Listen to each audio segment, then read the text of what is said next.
Inside your body is a complex machine, a power station, a chemical factory, and a waste disposal unit all in one. To operate it, all you need to do is eat. Over a lifetime, we consume 30 tons of food. Discover the ins and outs of digestion, next on Body Atlas.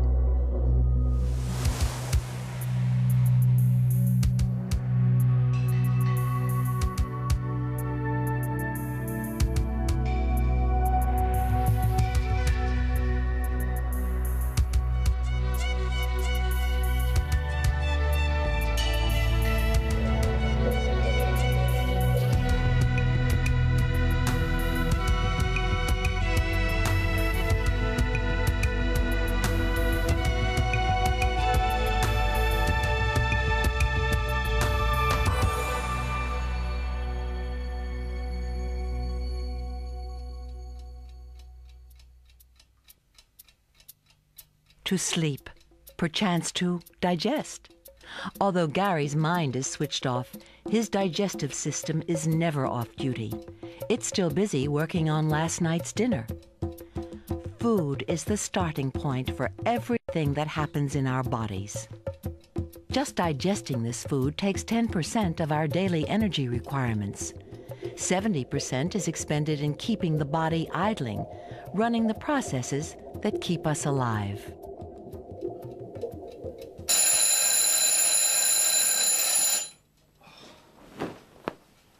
That leaves only 20% of our energy output for all our activities during the day.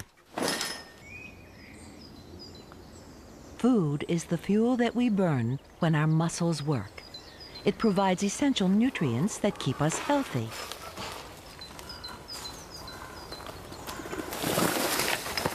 Food also supplies the contents of our internal first aid kit, which repairs damage to the body and gets us back on our feet.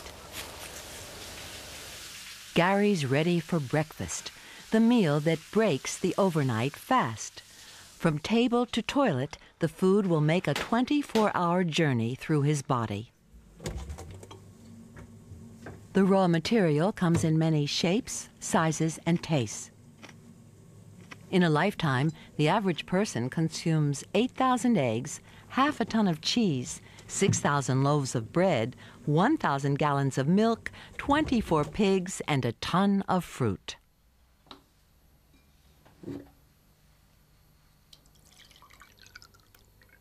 Swallowing starts the food machine. As we swallow, a reflex action stops us from breathing. The soft palate is raised to prevent food from backing up into the nose. An elastic flap behind the root of the tongue, called the epiglottis, bends backwards to close off the larynx, the air passage to the lungs.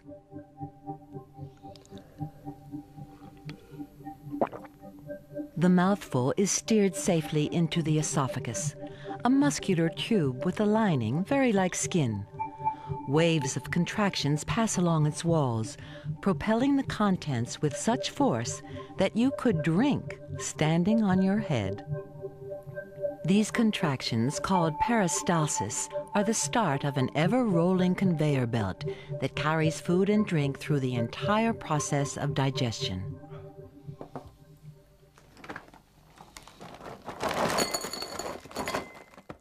Just the thought of food is enough to make your mouth water. 3 pairs of salivary glands produce 2 pints of saliva every day. It pours through miniature fountains from under the tongue to lubricate the food and make it easier to swallow. It also keeps the mouth and tongue moist. Saliva really starts gushing when there's food in the mouth, or even when you think of something tasty.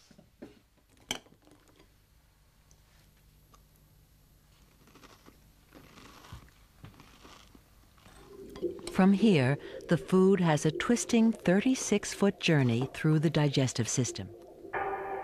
It will be subjected to physical and chemical attack as the body systematically dismantles the complex ingredients of food into the basic nutrients it can utilize. Chewing starts the assault. The mouth is loaded with 32 teeth designed to mill, cut, and tear. The white surface of the teeth, enamel, is the hardest substance in the body, as hard as glass. Yet it's a living tissue and can repair minor damage to its surface.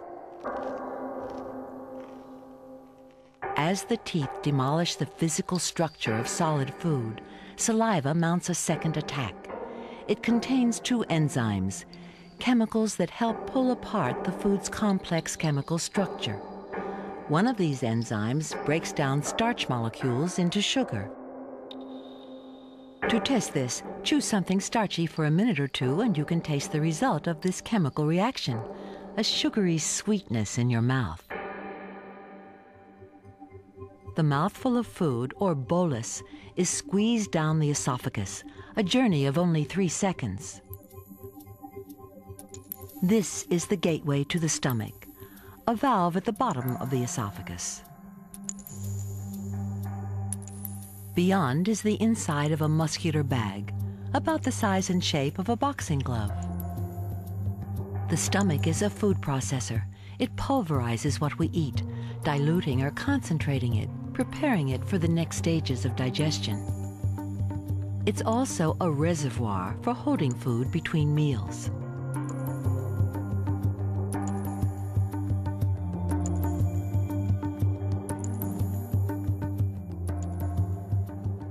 This cavern is the stomach at full stretch, at its maximum capacity of 3 pints. Strong acid pours in, attacking and breaking down food. Mysteriously, it remains safe from its own corrosive contents. The secret lies in its convoluted walls. They are covered with deep pits, each lined with microscopic cells. In a bizarre balance, some of the cells release hydrochloric acid, while their neighbors secrete a sticky mucus. This coats the stomach walls and protects it from self-destruction.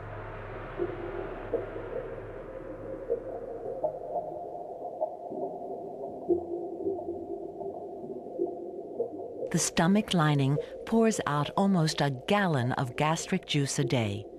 Like saliva, these glands can start to water at even the thought of food. The corrosive gastric juice also contains an enzyme called pepsin. It dismantles proteins into their basic molecules, amino acids. Little absorption of nutrients happens here, but food stays for 2 to 6 hours. Waves of muscular contractions in the stomach churn, squeeze, and blend the food into a thick paste called chyme. This helps the digestive juices to get to work.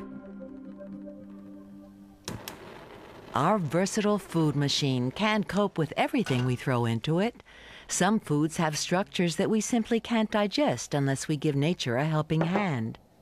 Our digestive system can only absorb the nutrients from potatoes and soybeans after we've changed their chemical structure by cooking. Fire has been the cook's ally since prehistoric times. Heat loosens the fibers holding proteins and carbohydrates together. Cooking also destroys many of the harmful bacteria which find homes on our food. Appetizing aromas and flavors also play an important role. They stimulate our glands to produce saliva and gastric juice.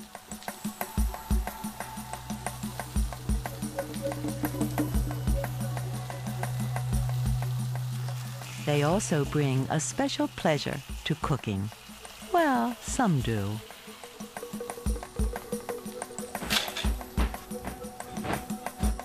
This slice of bread burns up in just a few seconds. If it released its energy as quickly in the body, we'd also go up in a puff of smoke. The body has more subtle ways of extracting energy from food. But no matter how the energy is released, the same foods will always release the same amount of energy.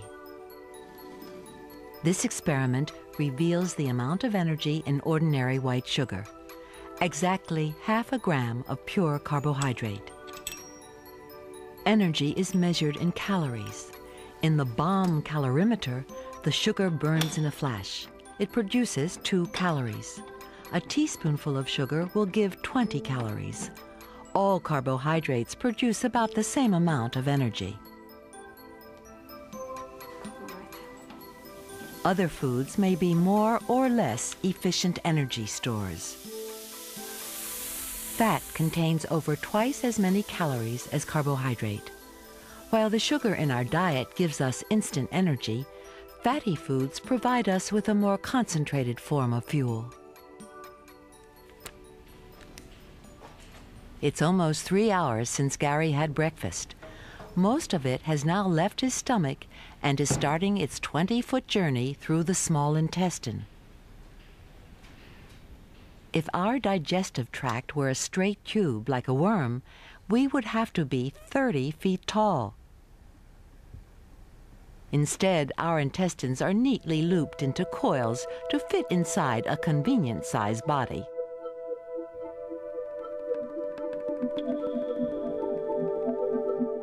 Peristalsis continues its conveyor belt roll, moving the chyme out of the stomach through this tiny non-return valve. Each contraction forces less than a teaspoonful of chyme on into the top of the small intestine, the duodenum. Here, the inner surface of the gut changes to a moist, velvety lining. It's specially designed to absorb the broken down constituents of food.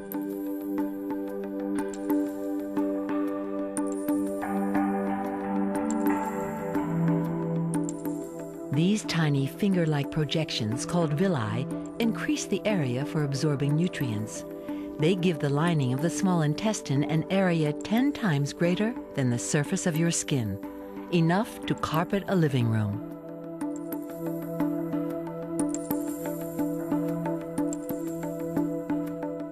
This is where nutrients pass from the intestine into the bloodstream. Each of the tiny villi contains a network of blood vessels which absorb glucose and amino acids, the building blocks of carbohydrates and proteins. Fat flows into tiny tubes in the villi. These are the body's plumbing systems, the lymphatic vessels, which eventually empty into the blood circulation.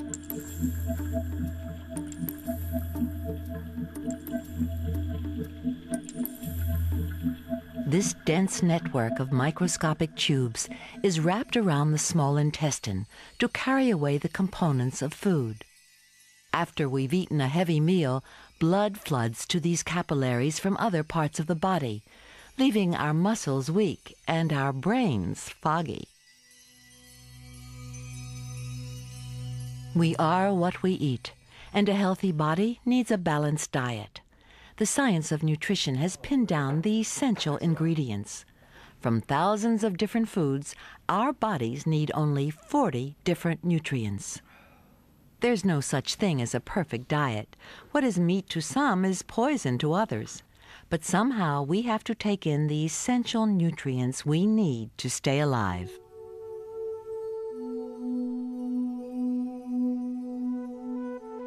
Fruits are rich in sugars, minerals, and vitamins.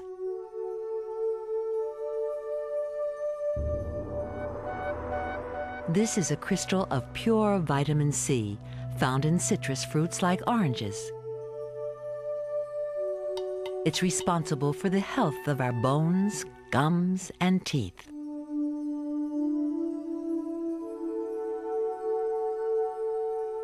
Vegetables are an excellent source of carbohydrate. They also supply vitamins and minerals, keeping us bright-eyed. Fish provides vitamin E. Meat and dairy products contain protein, fats, and calcium for healthy nails, skin, and hair. Beans are an excellent source of nutrients, but many raw beans are toxic until they've sprouted. Cereals contain indigestible material called roughage. Its bulk helps to keep food moving through the intestine. In contrast, we need only tiny amounts of some vitamins, just a teaspoonful in a lifetime.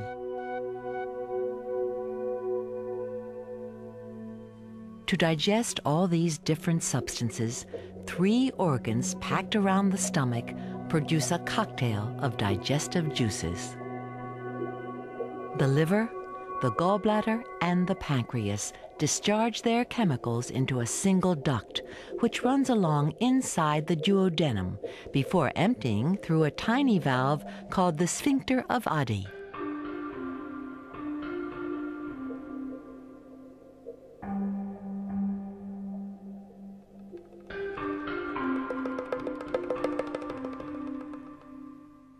Every day, the liver produces 2 pints of green liquid called bile. As chyme flows into the intestine, bile helps to break up globules of fat and some vitamins so they can be absorbed. Waves of peristalsis propel this chyme, loaded with acid, deeper into the small intestine, endangering its delicate lining. So nerves in the intestine walls trigger the pancreas to manufacture an alkaline liquid which neutralizes the acid. This pancreatic juice also contains powerful enzymes. They finish the process of breaking down the ingredients of chyme into simpler molecules. This is where the body begins to reassemble those building blocks. The liver is the largest organ in the body, with over 500 different functions. It's a busy chemical factory made of 75,000 identical groups of cells. It filters out nutrients carried by blood vessels directly from the small intestine. Here, they are recombined into the highly complex protein and fat molecules that the body requires. It's also a store of sugar, which provides energy on demand. The body's energy supply is controlled by the liver. We've already seen it's easy to measure the amount of energy foods like sugar can release quickly and violently. This laboratory experiment measures how the human body releases energy more slowly. It doesn't detect energy directly. It analyzes the air that Sarah breathes. As her body burns sugar, it uses up oxygen. By measuring the difference in the amount of oxygen between the inhaled and exhaled breath, the computer can calculate her production of energy. The flat line on the graph shows her body is just idling. She's at rest.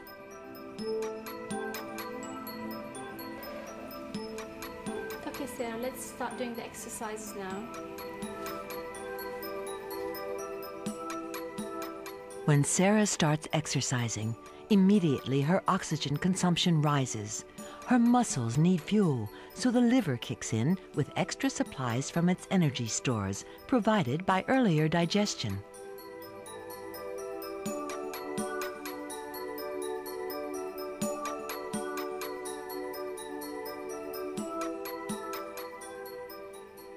Six hours after breakfast, the food, stripped of its nutrients, starts the final stage of its journey, a slow trek of 5 feet through the large intestine. This is the setting for the 3rd stage of digestion. Huge numbers of bacteria reside in the large intestine, living on the remains of our digested food. These bacteria are quite harmless in the digestive tract. In fact, they help us out by making small amounts of some vitamins. Bacteria, not the remains of food, make up most of our solid waste. The last component is water, a substance so important that the body is constantly reclaiming it from our waste products. Water makes up 60% of the human body, 10 gallons in all. Even so, we are in constant danger of drying out. To play its part in our water control, the lining of the digestive tract changes as we enter the large intestine from cells that absorb nutrients to cells designed to filter out water. Our digestive juices have turned the original food into a slush, and the body needs that water back.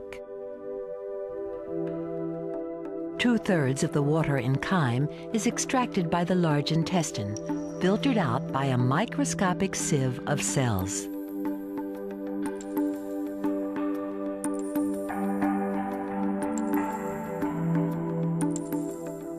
Thousands of blood vessels in the intestine wall soak up 10 pints of water every day.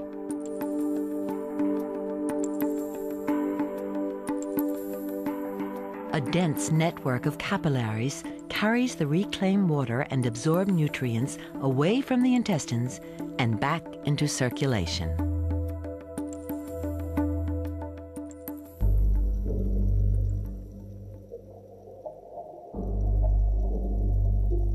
The muscular walls of the large intestine force its contents onward to the rectum, the end of the 30-foot journey through the digestive tract.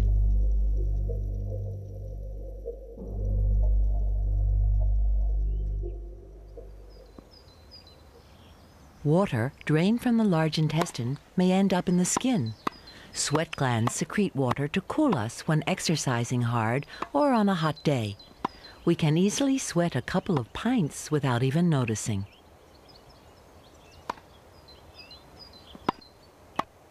As we breathe out, an additional pint of water is lost in the warm, moist breath.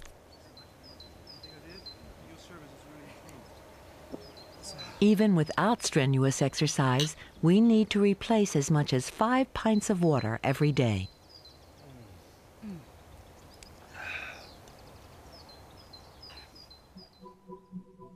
The organs in charge of our water balance are the 2 kidneys. They filter the blood, excreting any waste, through long tubes, shown here in red. Wide arteries and veins ensure a plentiful flow of blood through the kidneys. All of the blood in the body passes through them every 5 minutes. That's 400 gallons a day, 10 million gallons in a lifetime.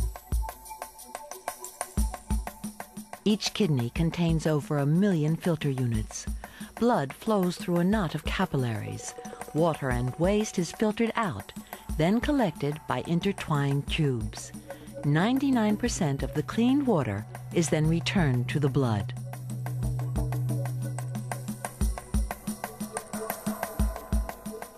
The remaining liquid, urine, flows into collecting ducts and then down long tubes called ureters.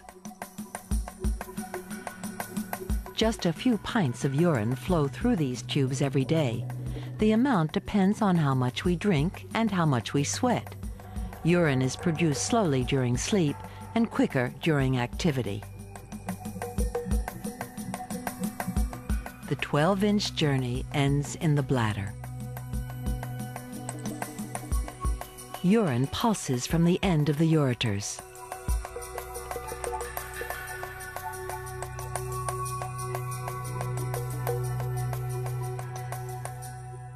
Its muscular elastic walls expand as it fills. When empty, the bladder is the size of a walnut. It can grow to the size of a fist before it needs to be emptied. The food machine runs mainly on automatic, but the final stage, excretion, is under our conscious control, just like the first part of the digestive process. Eating, digesting, and excreting is an endless cycle. Even the most exotic foods have but one purpose: to keep us alive and healthy. Thanks to the unseen work, day and night, of our uncomplaining food machine.